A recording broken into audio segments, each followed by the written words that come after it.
Well, hanging by a thread, threats of strikes as both Israel and Hamas accuse each other of violating the fragile ceasefire in place. The IDF carried out strikes in Gaza over the weekend, while Hamas is accused of killing 2 IDF soldiers, an accusation they deny. U.S. Envoy Steve Witkoff and his co-negotiator Jared Kushner in Israel trying to hold this truce together. But will the ceasefire be able to survive? Caroline Glick, foreign policy advisor to Israeli Prime Minister Benjamin Netanyahu, joins me now. Caroline, appreciate you joining in. I guess I'll ask a very direct question at this hour. Is there a ceasefire or not? Yes, there is. I just wanted to take one issue with your intro, which is that we buried our 2 soldiers who were killed by Hamas yesterday. We buried them today. So it's not an allegation. They were killed by Hamas. So I think that's important to note. But we did reinstate the ceasefire after we retaliated for that wanton and material breach of the ceasefire by Hamas. And it's holding now. We just got the remains of one of the 16 hostages that Hamas murdered. It's been sent to it will come into Israel soon, and it will be sent to the Forensic Medicine Center in Tel Aviv for identification. And so, on that sense, yes, we want the ceasefire to work. It's not Israel that's breaching it. So you've said that Israel has to maintain control of Gaza until all of the hostages are returned home. We learned that the Red Cross is receiving a coffin with a deceased hostage and is transferring it to the IDF today. Once all the hostages are returned, will the IDF withdraw from Gaza? No, I mean, that's only the first stage of a 20-stage plan. I mean, the Hamas is required to disarm and to end its regime in Gaza. Right now, what we see them doing is trying to rearm and reassert their control over Gaza through a campaign of murder of anybody that they consider to be a dissident. So that's what's happening now, and that still is in front of us. And that's part of the 20-point plan that President Trump has shepherded in to agreement last week, and so heroically and inspiringly. But that's the deal, and it enables us to achieve all of our war goals, not just the war goal of getting all of our hostages back, which we're hopefully going to do now, although Hamas was supposed to transfer all of the hostages that they murdered already several days ago, and they're just doing it one by one every couple of days, et cetera, which is also a breach of the agreement.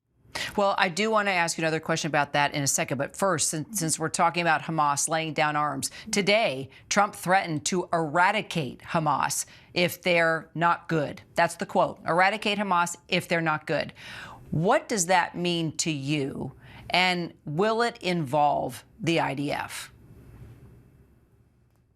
So we stand ready to complete our mission of eradicating Hamas. We already crippled it, which is why they were at their knees and cried uncle and agreed to give back all of the live hostages, because the other option for them was complete eradication. And what the deal that they acceded to last week, what they agreed to last week, allows them to do is to survive in some form in some part of this world. The leaders are going to have to disarm, but they're going to be given amnesty in the sense that they're allowed to leave.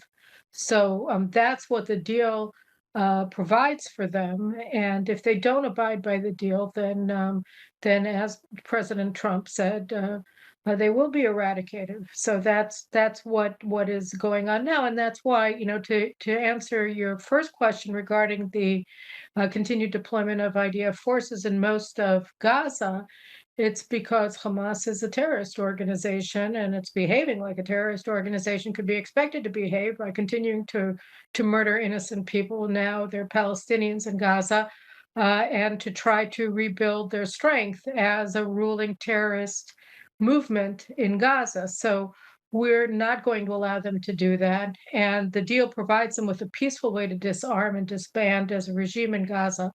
And if they take it, great. And if they don't, then fine. We're well positioned. And now, when they have none of the hostages to weigh against us, to lord over us, so we're fine either way. But it's the choice is theirs. So let me ask you this. Trump has indicated an openness, he's indicated an open mind to Hamas actually playing a peacekeeping role. Is that a deal breaker for Israel? I don't think that that's not in the Trump plan. Hamas is not considered by anybody to be a peacekeeper. Not in any way, shape, or form a role in any way on this peace board that the president is proposing? Hamas, no. So the UN says the aid coming into Gaza is way below what is needed right now. Does Israel plan anytime soon to allow more aid in for those families that we have reported on day after day that are starving to death, quite frankly? We don't believe that that's the case. We don't agree that there's been a mass starvation among the Gazans. And we certainly have provided ample caloric count for the entire population of Gaza throughout the war. We've provided them with an average of 3,000 calories per person per day throughout the past 2 years.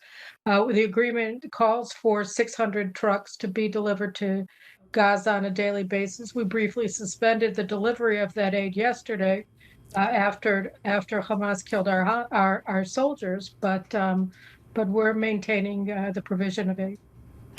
I do need to push back a little bit, Caroline.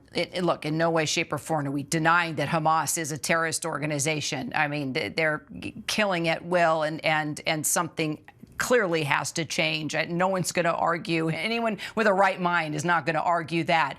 But there are families starving in Gaza. We have a reporter and from that area on the ground that has shown kids starving to death in hospitals and in homes. There are kids that are dying from starvation. There are families that can't get food. We have shown the walls that people are climbing over, trying to climb over just to get help from UNICEF. We've talked with heads of UNICEF that have been there and talk about the starvation. So there are people, there are local people that do not support Hamas and have been forced to, but do not believe in that rule at all, and just want to live their life and be able to put food on their table.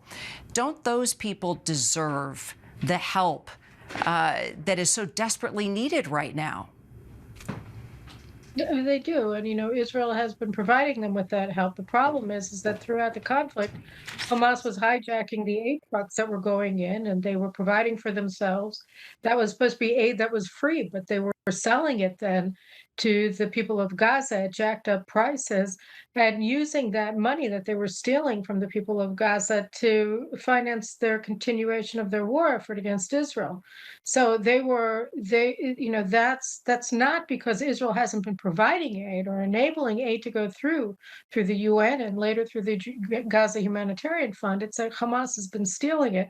Well, we've built in Gaza our humanitarian aid zones, and all of those areas are fully supplied with aid.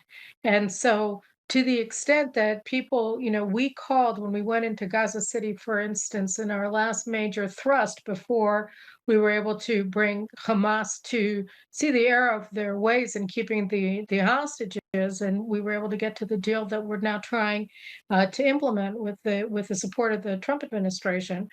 Um, that we called for the people of Gaza to leave Gaza City. There were over 1 million people there.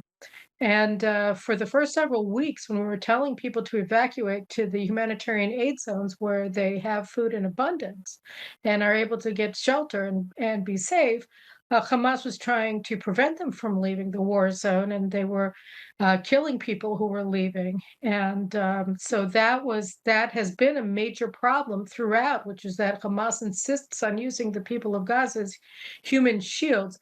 Israel has done everything that it can in order to protect them, provide them with safe havens in the beachfront area that was called the Mawasi and other parts of Gaza. So I think it's very important to make that clear. Nobody's denying that people are suffering, obviously on both sides, and that the suffering in Gaza has been acute at many, many points in this war, for a very long time.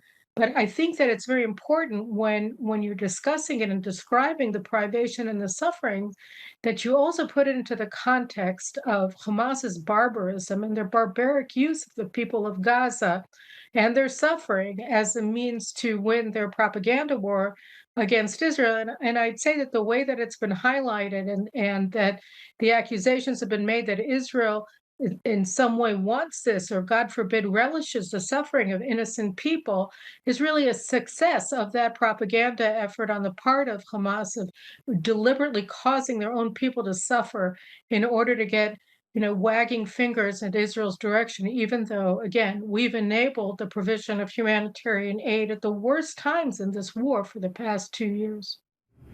Netanyahu's foreign policy advisor, Caroline Glick. Appreciate your time today, Caroline. Thank you.